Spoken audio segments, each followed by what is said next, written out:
Hello ဒီနေ့ကတော့ကျမအလုပ်ပိတ်ရက်မှာတယောက်တည်းတန်းရွှေဘက်ကိုရှောက်လေတဲ့ဗီဒီယိုလေးပဲဖြစ်ပါတယ်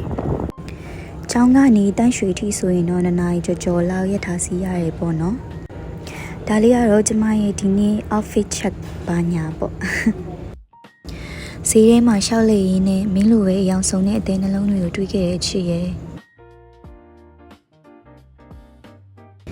ဒါကတော့တငယ်ချင်းတွေအားလုံးအတွက်လက်ဆောင်ပေါ့နော်ကြိုက်တာရွေး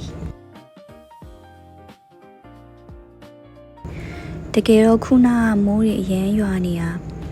ပြီးမှနေထွက်လာတာအပြင်မှာလေဘယ်လောက်တိုက်လဲမတိုက်လဲဆိုရင်အနောက်ကဦးလေးရဲ့ထီးကိုတာကြည့်တော့အမြဲတမ်းအလုပ်ပဲလုပ်နေရတော့ဒီလို view မျိုးကတွေ့ရခဲ့တယ်တကယ်ဆိုအဲ့ဒီတက်တန်းကလေအပြင်မှာအရန်လာရည်လားကောင်းကင်ကြီးရဲ့တိမ်တွေရဲ့လေးအေးလေးရဲ့ပြီးတော့နေဝင်ချိန်လေးဒီရေပွဲကြော်လာကင်းမွန်ကြော်လာမသိဘူးအဲ့ဒါလေးလေးဝယ်စားလိုက်သေးတယ်မစိုးပါဘူးကောင်းတယ်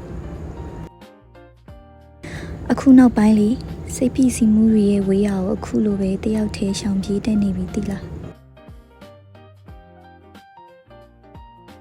ကျမရဲ့ပောက်ကရရှောက်ရိုက်ထားတဲ့ဗီဒီယိုလေးကိုအဆုံးထိကြည့်ပြီးရဲ့အတွက်ကျေးဇူးတင်ပါတယ်အားလုံးပဲတက်တာအပွား